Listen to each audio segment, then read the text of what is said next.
gosh. First time. Do I need to talk into anything? No, just stand in this vicinity. Okay. All right, good afternoon, everybody. Today we're going to have Lucy Levers, who's going to talk about her research at UC Riverside, I guess. And she's now a research associate at the Water Research Center. And she's working on a couple of projects. One is sort of food, energy, water nexus project, and then she's also working on an aquatic invasive project.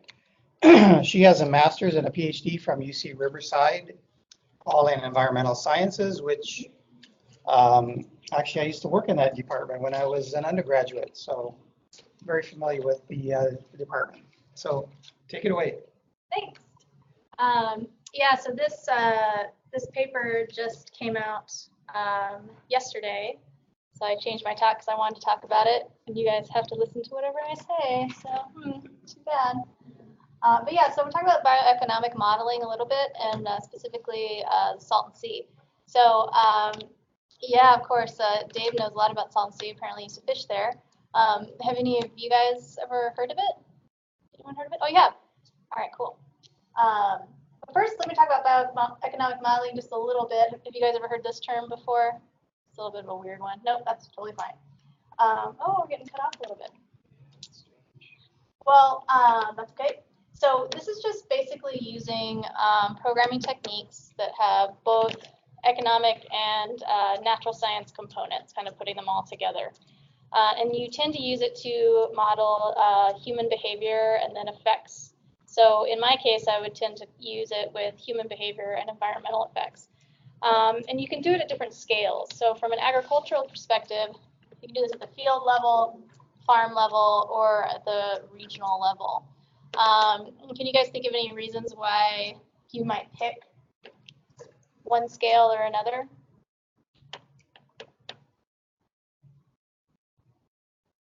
Nope, no clue. What kind of class is this? I don't know. Why would you guys want to model something at a regional level versus a farm level? Water quality and groundwater impact certain practices.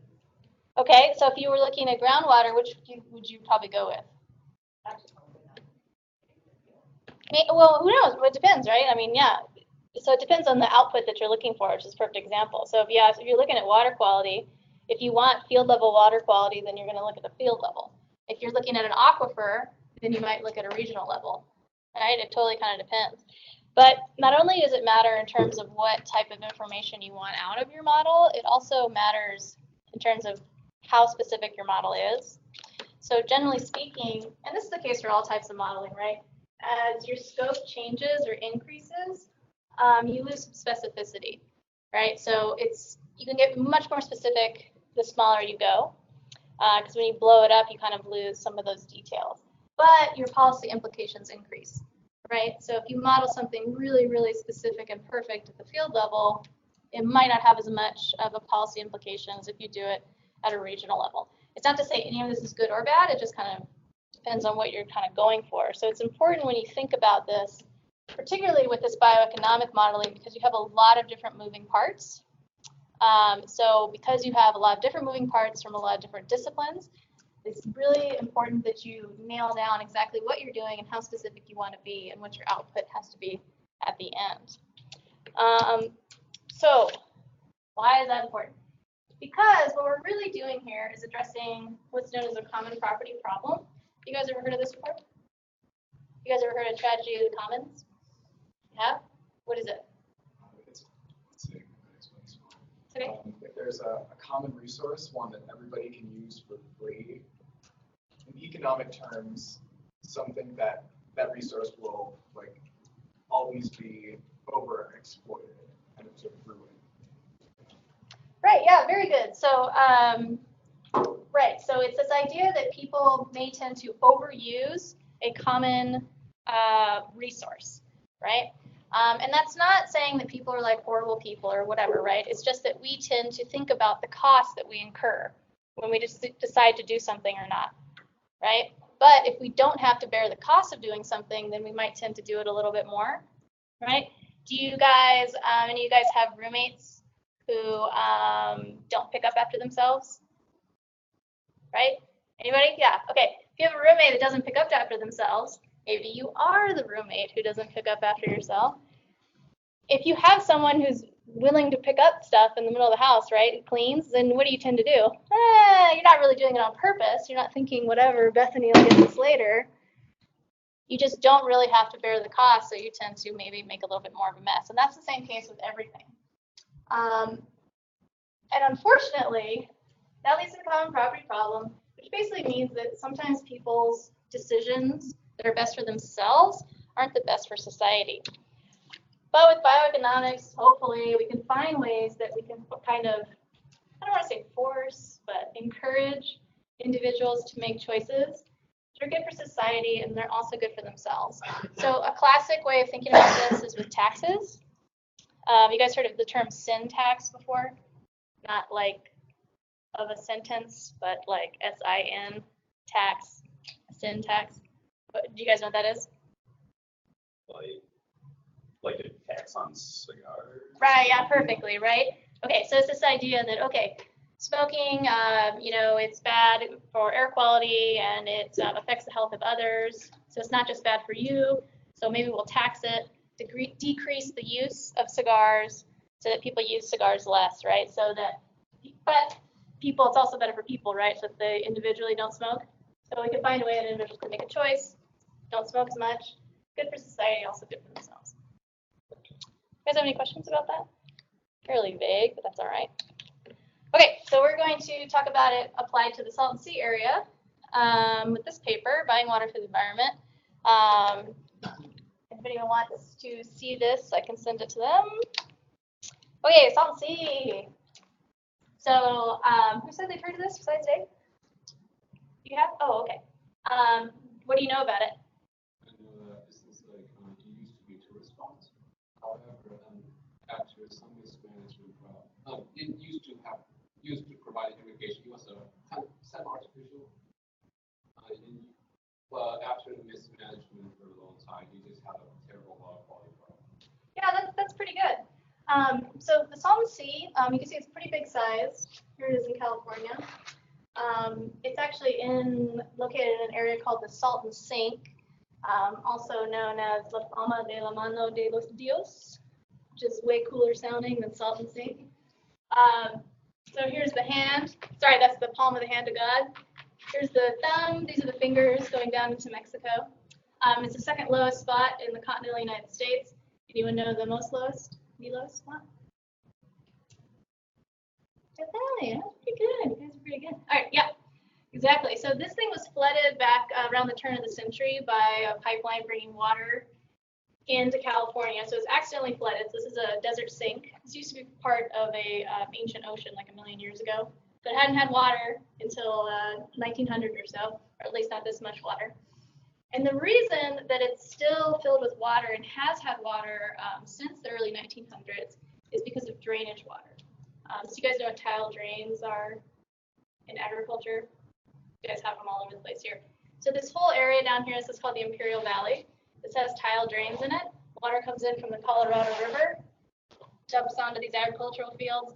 Tailwater, which is the runoff on top of the field, and drainage water, which is the water coming down through the soil profile, goes into the Salton Sea and has kept it flooded with water. And yes, it used to be more of a recreational area. It used to receive more drainage water than it does now. And I'll talk about some reasons why that is a little bit later. So you mentioned that it's artificial, so that's totally true.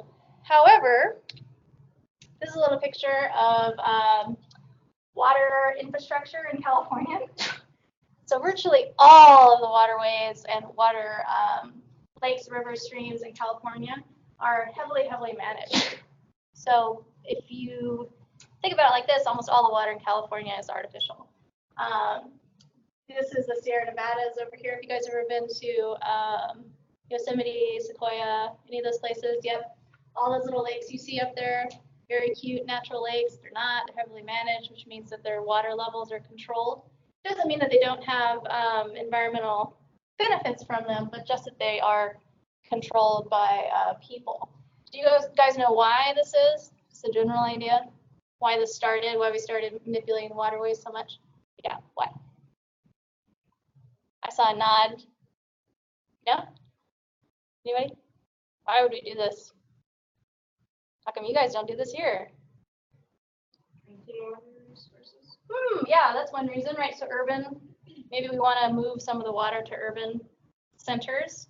Sure, sure. Yeah. Ooh, that's the main reason, right? We don't have so much water. You guys know what this area here is, the Central Valley? Do you know what this is famous for? Yeah.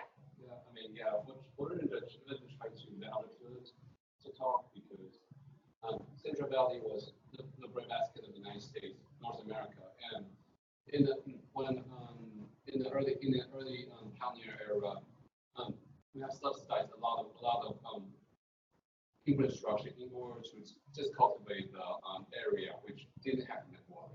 Yeah, exactly. So the Central Valley used to be a seasonal wetland, essentially. So it would flood in the wintertime and then dry up in the summertime. So it has excellent soils from all of that, grows stuff extremely well.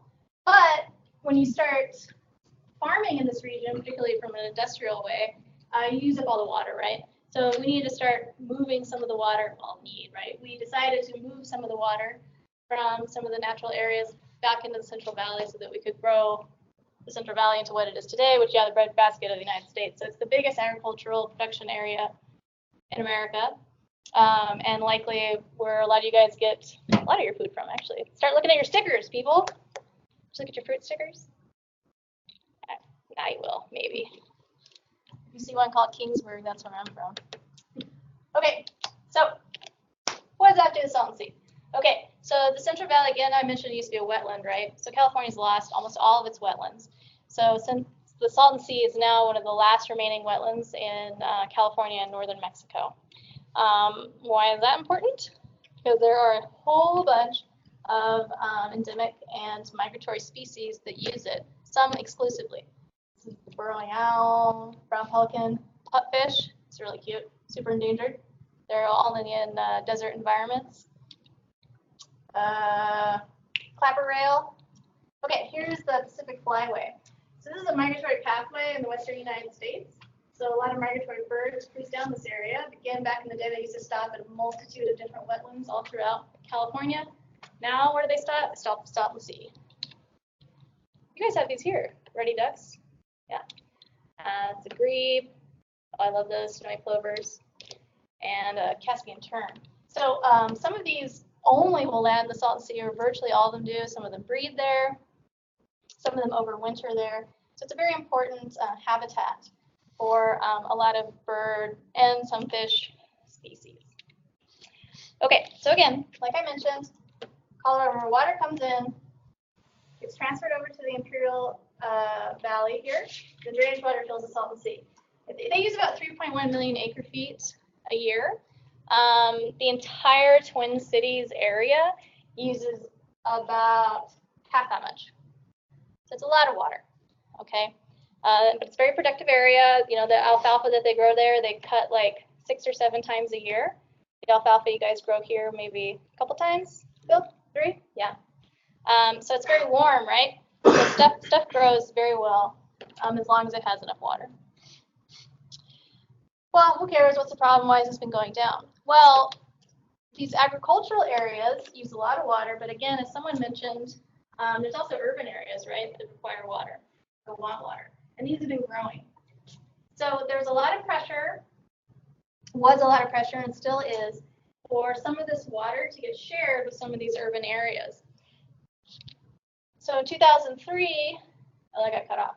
In 2003 is a quantification settlement agreement that it's called, the QSA, which basically was an agreement between a bunch of different federal, state, and local agencies to reroute some of the water. So the concern was, we want some of this water, you guys are moving too much, but if we take some of your water away, that means less drainage water will go to the Salton Sea, right? So they said, okay, well, we don't want less water to go to the Salton Sea because it is a very important habitat. So what we'll do is we'll maintain flows to the Salton Sea with what we're going to call mitigation water, which is just fresh water instead of drainage water being transferred to the sea. which is fine. It's a great idea. Okay, wonderful. Give us some mitigation water and also shoot some water off to some urban areas. However, this agreement, which was in 2003, was set to end last year, and it did, with the assumption being that, okay, we'll figure something out by 2017, which nobody did. So now the mitigation water stops and increases flows to San Diego. So we have less mitigation water, more water going out into San Diego. What's that going to cause? It's going to cause the water level to decrease in the Salton Sea. Now, because this is a terminal lake, and these are saline soils, salty soils, this is a desert environment. A lot of this water coming in is drainage water, so not only does it have agricultural pollutants like pesticides and fertilizer, it also has a lot of salt, right? So, and as you put something into a terminal area with a lot of salt in it, it just concentrates, okay? So the area here is getting smaller, and this is getting more and more saline, which again is bad for the habitat, but also as the water recedes, it exposes a sandy area around the Salton Sea, which we call playa, just means beach in Spanish. And this area is very fine and dusty. This is a windy area, so it's becoming a particulate matter hazard for Southern California, particularly for area around the Salton Sea, which tends to be lower income, and it's heavily native Latin and South American ancestry of the people that live there. So it's not a good situation. In fact, I use my stick. The damages from this problem are up in the tens of billions of dollars over the next 30 years. So we have health problems and environmental habitat and some property values in there too. Okay, this is not good. This is not good. What are we going to do about this? Well, we have one plan that was basically to divide the sea up. Most of the habitat is around these outer edges on the north and south side, so in the wetland type area, not so much in the open water side. So there was a big engineering plan to kind of make a little, like a Disneyland ride, a little slow river around the outside. So it could use less water, but maintain habitat and also keep all the playa covered. Cool idea. We need $10 billion for that, plus $150 a year, $150 million a year. That never got off the ground. Last year, we came up with another plan, which is basically virtually nothing. It was just sort of, yeah, we'll mess around with a couple habitat here and spray some oil on some of the playa and call it a day. But, you know, it's something they had funding for, right? But, yeah, it's not good. So probably what's going to happen is this chart here, which is the elevation and the salinity. Here's the salinity, here's the elevation. So here's the salinity over here, okay? So ocean water, we're passing already, but pretty soon we're going to be way up here where even like brine shrimp can't survive. So there'll be a lot of bacteria and stuff in the lake, but that'll be about it. Okay. So what do we do about this?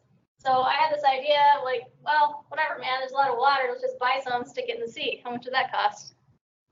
Sounds easy. Good thing bioeconomics is around to figure this out.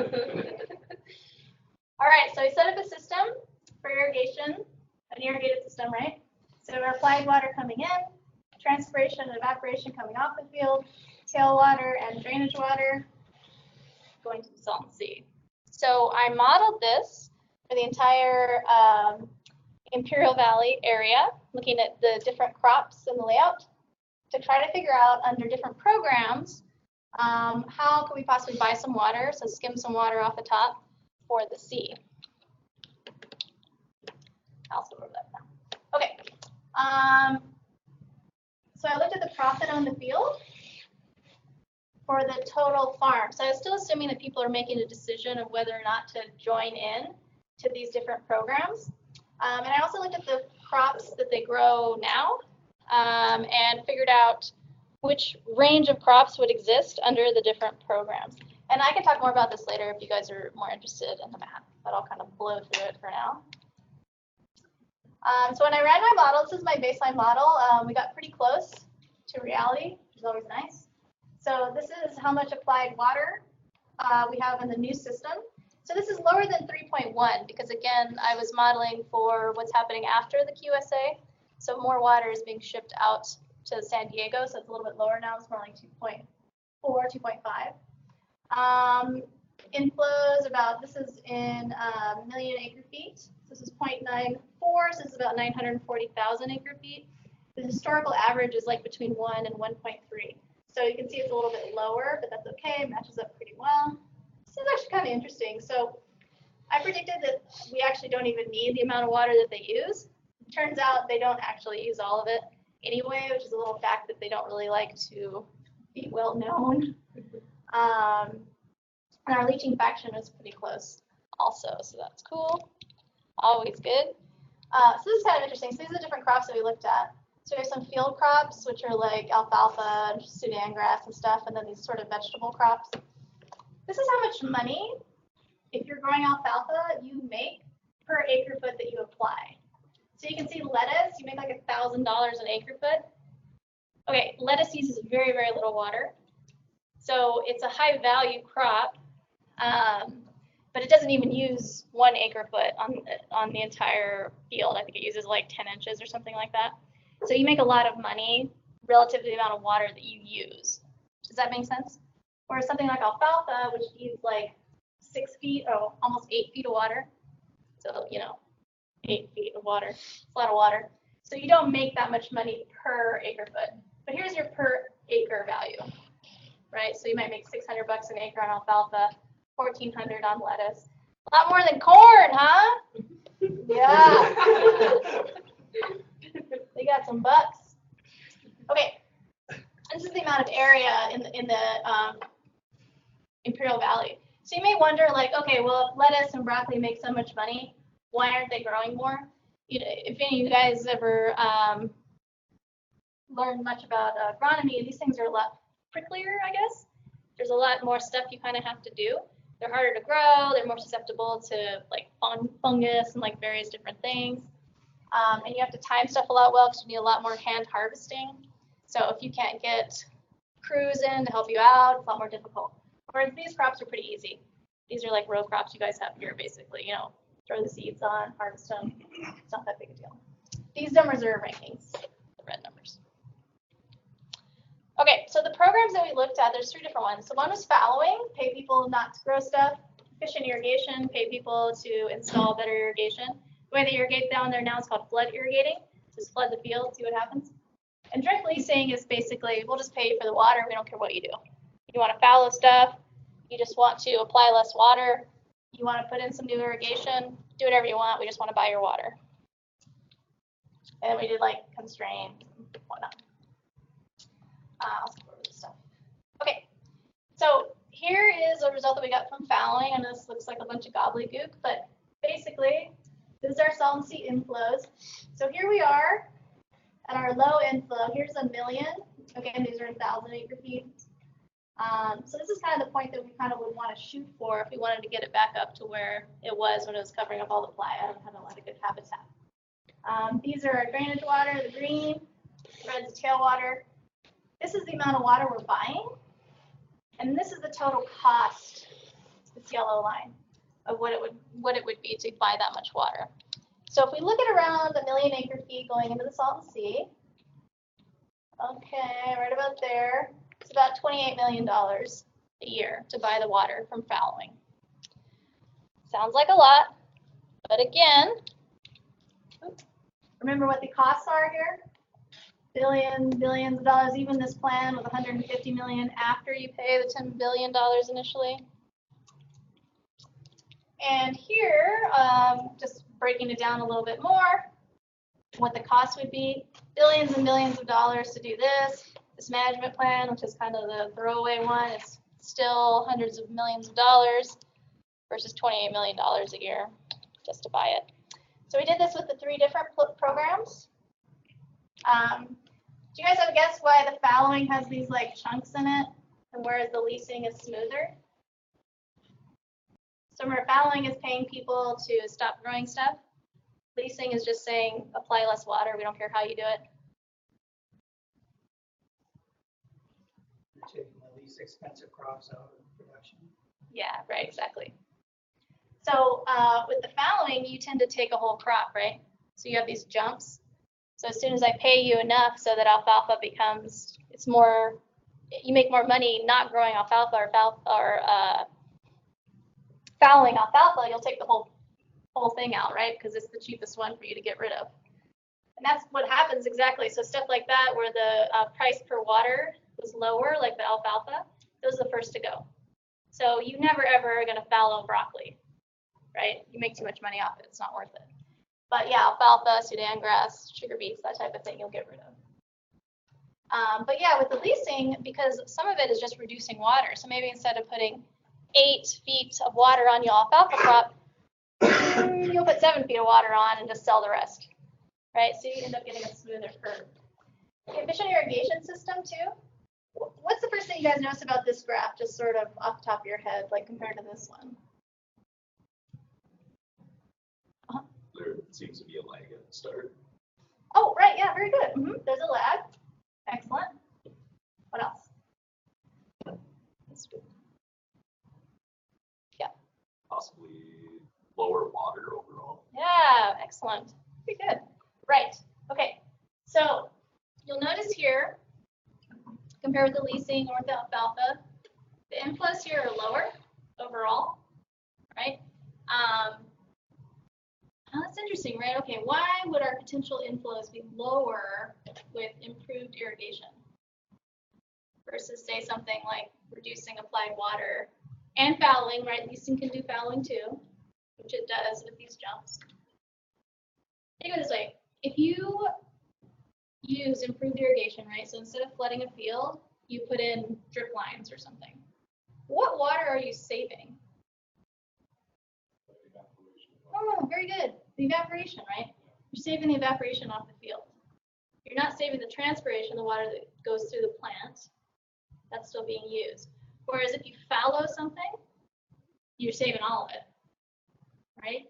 And this was a really interesting result because these types of irrigation plans are very heavily pushed a lot. The farmers should invest in better irrigation, more efficient irrigation. And that's certainly not to say that they should not. However, when return flows are important, like in areas like the Salton Sea, sometimes it's not a great idea because you lose some of those return flows that maybe you used to have, right? Okay, so I also want to throw this up real quick if I have time. Do I still have time? Yeah, you still have 15 minutes. Oh, yes. Okay. All right, go back and show you my equations then. All right, I know this is a bunch of gobbledygook, and I just pulled this off the interwebs because I did not want to make fun myself, so apologies for that. Here's the Salton Sea, the Central Valley of Mexico. This is Sea of Cortez, or also called the Gulf of Mexico, Gulf of California, rather. And these lines are projected or proposed pipelines. So we talked about a couple of the solutions, right? So the state of California came up with a cool solution, the lazy river thing, very expensive. And then they kind of came up with this, we can't do much, but we got, maybe if we have a couple $1 million, we can do this. And then we've got my sort of, let's just put some water in there, at least for now, and see what happens. This is a pipeline idea. So people were like, all right, well, this ocean, sea is super salty anyway. So let's just make a big pipe from the ocean and take water into the Salton Sea. So there's two general areas. One is that they think, okay, we'll do it north of San Diego. One is that, okay, we'll do it down in the Sea of Cortez. You can see that that's quite a bit shorter. Any guess why people tend to prefer the Mexico route? Yeah, right, okay. Yes, fault lines and mountains, okay? This is easy. It's very flat. Remember I told you it's the second flattest place in the United States? It's at about -200 or so, and this is about sea level, like who cares, right? There's some mountains in the way here. You guys don't have those here, but they're big bumps in the road when you're trying to go across them. And yeah, and then of course there's a whole lot of fault issues that they have to contend with. The other issue with this, of course, is the fact that it's in Mexico, though. So even though it may be easier from a physical perspective, you'd have to get a treaty with Mexico, right? The other problem is if we were to ship water in, we would probably have to ship a bunch of stuff out, make a circular system. So then you'd be outputting all this stuff, right? All these salts and agricultural pollutants, et cetera, et cetera. Issue with that is this little guy right here, the vaquita. Have you guys ever heard of this? What is it? Yeah, right, it's porpoise. Yep. It's the most endangered marine mammal in the world. It's right here. There's, I mean, honestly, they're not going to last. Yeah, I don't want to sound, I mean, there's like 12 of them. They like pretty much have never seen a live one. They only occasionally find dead ones floating around. It's super sad. But that's not the only reason though. So this area in the Gulf of California is home to a lot of different endangered species, threatened species. It's also a big habitat for different whales. What kind of whale is it, Dave? I should know this, but yeah. And also turtles, sea turtles. It's a very sensitive habitat. In fact, UNESCO has labeled several spots within the Sea of Cortez as World Heritage Sites, including this northern region right here. So this area right here is the delta of a very famous river. You guys know which one? I've said it a bunch of times. Colorado River, right? Right. So the Colorado River, its glory used to kind of come down here, and this was a big wetland delta area, which tend to be very biologically active. And it's pretty messed up now because we take all the water and don't give any to Mexico. That's another reason why Mexico would probably not be real happy with us doing this whole thing. But anyway, so it's an idea that we just ship water in. It would, of course, fundamentally change the habitat of the Salton Sea. Salton Sea is not a marine habitat, but, you know, it's an idea. So I looked at this, figured out just the construction costs of doing this, of doing a pipeline. So the California Natural Resources Agency sent out a call earlier this year for proposals, just to say, like, 'cause people have been talking about this since, like, I mean, at least the 90s, I don't know, maybe earlier, to say, like, what would this actually cost if we were to do this? However, most of the proposals didn't really have any numbers in them, but one did. This is why my mom never gave me 6. Okay, so it would cost, depending on how much water you want. So these are inflows. So this is 1,000 thousands. This is 1 million acre feet, which I showed you would cost about 28 million or so. And it would cost somewhere around 2.4 to 9.7 billion, depending on how much water inflows you wanted. And also if you wanted to only import water or import and export water. So that's just the initial construction cost. Plus it's going to cost, you know, 10 to 30 million a year. Plus the land costs. So this is just like the cost of actually building the pipe. So this doesn't include any cost of like buying the land or renting the land or any of that kind of stuff. So we have no idea what that is here. So it's just a big unknown. Whereas it would cost, like I showed you before, about 28 million or 1 million acre feet a year into the Salton Sea, just buying the water. Or if you wanted to get up to 1.3 million, you'd double that. It would cost about 60 million or so. And so here are the flows down here, if you're interested in it. But you can see this is pretty stark difference, right?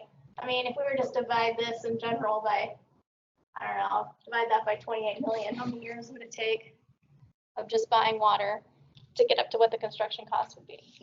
So the other super important thing about this is timing. This is a big issue. Oh, I forgot to put it back in. I'm sorry, I'm gonna go back. Oh, bad presentation. Okay. Here we are, right about here. This is 2017, 18, okay? So we're in this era right now of rapid change. So this is an immediate concern that we really need to do something with, like not 20 years from now. So the idea with the pipeline or with any of the other plans, they involve a lot of construction, right? And it's going to take time, a lot of construction and a lot of negotiating. Whereas with the idea of leasing water, you could just send it over there. I clearly, there would be an issue of long-term concerns, particularly with salinity, because at some point, again, this is a terminal lake. So if you keep importing water that has salts and stuff in it, regardless of whether it's coming from the ocean or coming from drainage water, you're just going to keep concentrating the system. But we can use some water that's available now to deal with some of these immediate problems if we want to continue to work on a long-term solution. Just buy the water. Just buy it. It's there. Make everyone happy. It's probably not going to happen. All right. So hopefully we can get to a situation where we have these lovely little snowy plovers, we can hang out, and we don't make all the little kids have asthma, and everyone will be happy. But I don't know, it's probably going to go the way of the vaquita also, but maybe not, maybe not. You got to be hopeful, right? Great, so do you guys have any questions for me?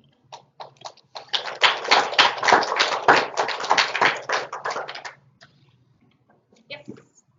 With like the pipeline and stuff, why would you have to export out? Oh, right. So that's that idea of concentration.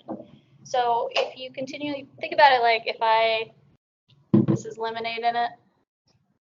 So if I were to keep pouring lemonade into this on a hot day, right, what would happen? You would eventually concentrate the lemoniness, right? So you get like more and more lemonade goo or whatever in it. It would get more and more concentrated as the water evaporated out and all those dissolved solids and stuff stayed in the water. So it's the same problem when you're taking a pipe in with seawater, right? It's very salty. So you just be dumping seawater in, it'd be evaporating, and it would get worse and worse and worse. And the other idea is that because even if we were importing stuff from the Salton or from the Sea of Cortez, you're still going to be having all these agricultural pollutants, right? So their idea was, well, we'll just take all those and dump them in the ocean because then it'll dilute it. Yeah. But yeah. Yeah. Where the money? Oh, that is a wonderful question. Right. That's the question, young sir. Nowhere currently. So we voted, I'm no longer a we, they voted for a couple $100 million bond earlier this year. So it's a little bit of, oh no, I don't even think it was 100. But yeah, there was a little bit of a bond. There was another proposition on the ballot, last week, which failed. However, that was because it had a bunch of other stuff attached to it. But yeah, it's currently a big problem. It's one of those things where people argue about it like, oh, the federal government needs to pay for it. Oh, the Imperial Valley should pay for it because they're the ones polluting it and they make all the money off of it. Oh, state of California should, et cetera, et cetera, et cetera. So that is the biggest problem, that people are fussing about it and nobody wants to fork over the dough. Yeah, it seems like a lot, but I mean, California makes so much money. It's not that much. Yeah. What happens with the unused water? The unused water, right. So it actually, some of it just gets applied to fields. And this is a problem with irrigated agriculture in general, where there's a certain amount of water that is like the most efficient amount to apply, but farmers tend to apply like a little bit more, right? So some of it's there, and then some of it just ends up running off into the Salton Sea. Yeah. So I didn't really get into it, but California and a lot of the Western United States have a really weird like water rights system. So the agricultural users of the Imperial Valley have the rights to that much water. However, federal law says that they only can continue to have those rights if they put it to what's known as beneficial use. You guys ever heard that before? Yeah, it basically means that you can have the water, but you got to do something with it that benefits society. So agriculture is considered a beneficial use because, feeding America or whatever. So they've been getting in a little bit of trouble though, because most of those field crops, they're actually exporting. Okay, we're not really feeding America with those anymore, but we're still, doing agriculture and keeping the economy up and et cetera, et cetera. But that was one of the reasons why that QSA agreement was so important. Some of the powers that be in the Imperial Valley did not want to sell the water to urban users because they're afraid if they did, the federal government would say, well, if you can just sell off your water and still make all this money, then I guess you don't really need the rights anyway. And actually, it was the Bush administration, so no, they're not all bad guys, came in and said, hey, you guys are wasting all this water going alfalfa. We're going to take away your water rights unless you agree to this QSA. And they did. That would probably not happen in the current administration. But anyway, so yeah, it's kind of an interesting system. Yeah. So you mentioned like how much money and damages that it would do with just like that kind of outer layer that's really like dusty and bad for everyone around it. Mm-hmm. It would pay for that if like all these damages actually do happen. Oh, right. Yeah. Okay. Good question. Thank you for pointing that out. Okay. So when I said there's between 11 and 70 billion dollars, this is stuff being paid for by the public. All right. So this is the cost of a kid having to go get an asthma inhaler. This is the cost to, Ducks Unlimited because the ducks are no longer landing in the Salton Sea because it's no longer a good habitat, right? So those are diffuse costs, non-market costs they're called. So there isn't specifically like a paying for the damage like that. It's more like all these other costs that are caused by this that somebody went and added up. And that's why it's such a big range from 11 to 70 billion. Like what? It's because there's always ranges in these types of studies. It's like, well, how many kids would get asthma? Somewhere between this many and this many. That type of thing. Does that make sense? That's a very good question, though. Yeah, excellent question. Right. These are non-market costs. These are market costs. This is literally what cost $10 billion to make a lazy river. Right. And there has been stuff, and it's not that people aren't doing anything. There's been different projects. A lot of them down kind of around here and up here. This is the Torres Martinez Indian Reservation. They're real unhappy about this whole situation, by the way. Where the people have tried to remediate some land and kind of stave off some areas to maintain as habitat. So it's not that people aren't doing anything. And a lot of people have put their own funds into these smaller projects. It's just as a whole, there's no funding for anything. Yeah, Bill. I'm a little surprised that someone doesn't argue, well, we should just let it dry up altogether because that's just where it was in 1900. So that would be natural and all that. Oh, well, you'll be happy to know a lot of people argue that. Yeah, that is a huge point that people are like, well, who cares? It's not supposed to be there. But again, I wish I had that. I guess I don't have let me see my California map.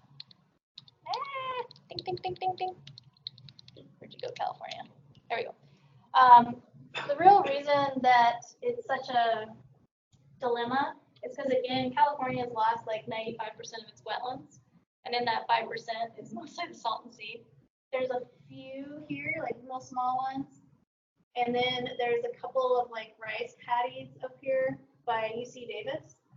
But really, like, that's about it. And then again, because the Delta has been dried up because we take all the Colorado River water and don't give any to Mexico, that whole area down there is almost no habitat left. There's a few little areas that people have tried to work on, but mostly it's gone. So all those birds flying down, they used to have all these different stopping points, but now it's kind of like, oh my God, I really have to be, finally I can stop, right? So if we were to remove the Salton Sea, a lot of those populations would crash, the migratory birds, plus of course all the native species. So yeah, it's a little confusing when I said there's native species that are threatened. Like, how can there be native species in the Salton Sea if the Salton Sea didn't used to be there? Well, they used to be in wetlands down here by like Yuma in northern Mexico, and they kind of shifted up to the Salton Sea because that was the only habitat available. Good question. Yeah, Dave. So with your $28 million solution, are there any shifts in cropping systems with that? And is anybody getting excited about that as a solution? Well, the shifts that occur, it's only in those field crops. So we basically saw no change in any of the vegetable crops, which are the ones that most people are like concerned about. Field crops, people are kind of like, they don't really care so much about because most of them are, again, exported. It's actually cheaper to export stuff animal feed from Imperial Valley to China than it is to export it up to the Central Valley. Yeah. It's because of all these container ships are basically empty over here, so they just put them over here, dump them in there, and it flies over. And as far as getting excited, I don't know. I hope so. This just got published yesterday, so we'll see. Yeah. So. Send one to Governor Brown. Yeah. Has the tariffs, trade war, anything affected alfalfa exports? The other question is, the dairy industry is really in the tank right now, and is that affecting the possibility of growing alfalfa field crops here? As far as I know, alfalfa hasn't been affected too much. But no, big dairies in But- China are using California hay. I've been there. Yeah. But I don't know. I don't know the answer to that. That's certainly something that if that route were removed, then it could potentially be I want to say like a smaller issue, right? Like, well, you can't sell it anyway, like just follow it. I will say though that even though I wish I had the numbers off the top of my head, but I don't. Even though this is a lot of water, this is a lot of land area, it's a lot of field crops and alfalfa production, it's really a drop in the bucket compared to the entire United States. Yeah, I can't remember. I mean, it's like a couple percent or something. So the fallowing would be like less than 1% of the entire United States production. So the chance that this program would have an effect on prices overall is pretty low. But yeah, I don't know how like those trade war type stuff. That area would affect prices. Lower milk prices would affect profitability of dairy. Oh. Yeah, but you're right. I mean, I think that's probably one of the reasons why they export it in the first place, right? I mean, they can make more money. Nobody wants to drink cow milk here. They want to drink almond milk from all the almonds which are being grown right here. Just take a lot of water, but less than dairy milk does. One point people never bring up. Yep. When you talk about there are two different types of field crops and garden crops. Has the dynamic of those two kind of crops shift? All right. After people talking about the conservation there, and how will that economic? I mean, probably you have to explain how that you explain it more. Sure. So here's like kind of the acres right now. So basically about 75% of the land is in field crops over there, and only about 25% is in vegetable crop. And then most of that is in alfalfa, and then there's some in Bermuda, and then there's less in Sudan and sugar beet. So in this model, when we did the fallowing, we limited it to 20% of the land because most fallowing programs do that as to try to keep production up and not have so much of an impact, and et cetera, et cetera. So mostly what happens is 20% of alfalfa will be gone, right? So instead of 183,000 acres, you'll have whatever 36,000 less than that. So it doesn't really shift the whole thing that much. I mean, you have like less field crop relative to garden crops, but you still have way more field crops compared to the vegetable crops. Is that what you're asking? Originally, I was thinking about is there like what happened on the ground, because I assume that probably there will be like a shift of different type of farmers.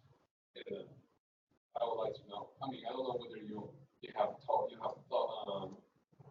integrated that part too about how the farming technique and type shift will contribute to change. Well, or probably it's just kind of off topic. It's kind of your discussion. yeah, no, I'd be happy to talk about it more. I'm not. So these aren't the only crops that exist, right? So we use these as representative crops. There's dozens and dozens of different crops there. These are sort of the biggest ones, and a variety that worked well to kind of model the area. But yeah, certainly if people were fallowing land that used to grow alfalfa, then maybe something would happen and they'd start using some of the land again down the road and growing more vegetable crops and that type of thing. I mean, it's certainly possible. I did not look at that at all. But in terms of farmer behavior, at least when it comes to the irrigation stuff, I mean, we did look at that. I looked at the costs of purchasing or installing better irrigation and what you kind of get out of that. But that's so expensive relative to what they pay for water. Ooh, I didn't mention that. So they pay about $20 an acre foot for water. You guys aren't shocked. That's very cheap. Very cheap. So in the Central Valley, I mean, they'll pay hundreds and hundreds of dollars for an acre foot of water. Yeah, Bill. Does the drainage from the other side, like Indio, go into it? Right. Good question. So the Imperial Valley makes up the vast majority of it. I don't remember. It's like over 90%. But yeah, there's water coming in from some of the other sides. There's some agriculture up here. This is mostly a mountain range on this side, and this is on Borrego. It's like a big state park that's very large. But there is some coming in from up here, and actually I'm modeling those right now. I'm going to add them to this, but just because there's such a small proportion relative to the Imperial Valley, it's likely not to make that much of a difference. I was out driving around Indio and Palm Springs. Oh, cool. June, and a big date orchard, but also apparently a new marijuana farm. Oh yeah, but there is. Marijuana uses a lot of water. That's not good. Yeah, they used to grow it up in the national forests in Northern California. They'd stave off like a creek. They reroute a creek because it needs a lot of water. Just like totally screw up the downstream environment. I was one of those environmentalists that was like anti-weed because of that. People could never understand. It's bad for the environment, man. Anyway, yeah, so they grow a lot of date palms up here, but those are actually pretty environmentally friendly in terms of water use. Because they're palm trees, right? Yeah, that's a good point. So how hot was it over there? Yeah. So this might be, I don't know, it's probably been like thought of, but I was just wondering, like, could you just like increase the price of water to like help pay for some of this stuff, like in California? I mean, like, they have to reroute more and more to like urban areas and increase like the price, or like for farmers too, like if that's where all the water's going, increase that to help pay for some of this. Okay. So again, the problem or the situation has to do with these water rights. So technically, the Imperial Valley doesn't actually pay for the water at all. They just get it because they have the water rights to it. The $20 that they pay is what they pay to the irrigation district. So the Imperial Valley itself isn't paying anything for the water. San Diego, by the time this is done, it's all included in the model, but I could show you guys how later if you want. They pay about over $600 an acre feet for water. Which is the highest, or one of the highest prices in California for urban water. But that's extremely common, and that's a big problem across the Western United States in general, that urban users are willing to pay a lot more for water than agricultural users because they can. Like an urban user, like I said, the entire Twin Cities metro area, so not just St. Paul and Minneapolis, but the whole metro area, which is like, what % of the population of Minnesota? I don't know. What is it? I should know this. I don't know. It's over half, right? It has to be. Okay, whatever. So they use half as much water as the Imperial Valley, this little tiny area. Well, actually, it's not that tiny, but still relatively small area. So urban users just don't use that much water, right? We don't need that much water. A couple gallons a day, who cares? So we can pay more for it. But when you need a whole lot of water, you can't, it's not possible, right? You can't grow crops in the Western United States paying the money that we pay to the water agency, which I don't even know how much that is. It's so cheap here, it's ridiculous. My water bill came in, it's like $90 for 3 months. Like, what? It's insane. Yeah, good question. But that is a kind of an issue, right? People get mad. And the problem with this too is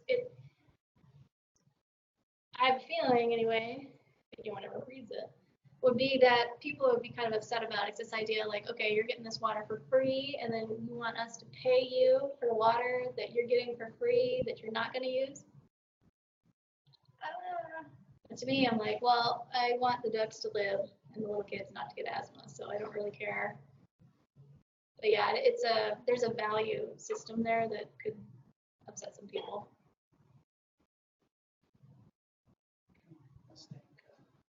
Yeah.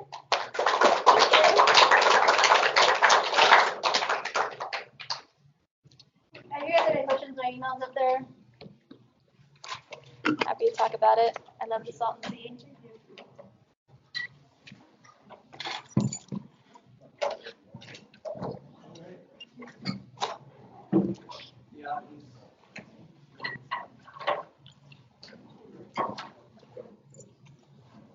No, I think he's interested in talking about something.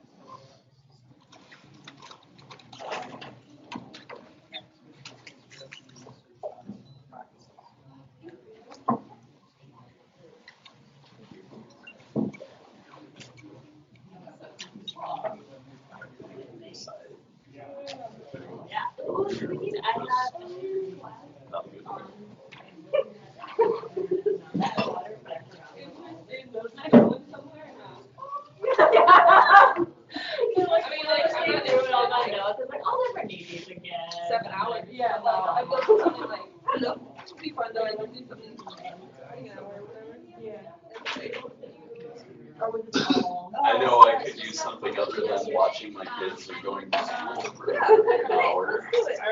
You know, that was my take on it. I have a tendency to be I'm adding on the social, and one of my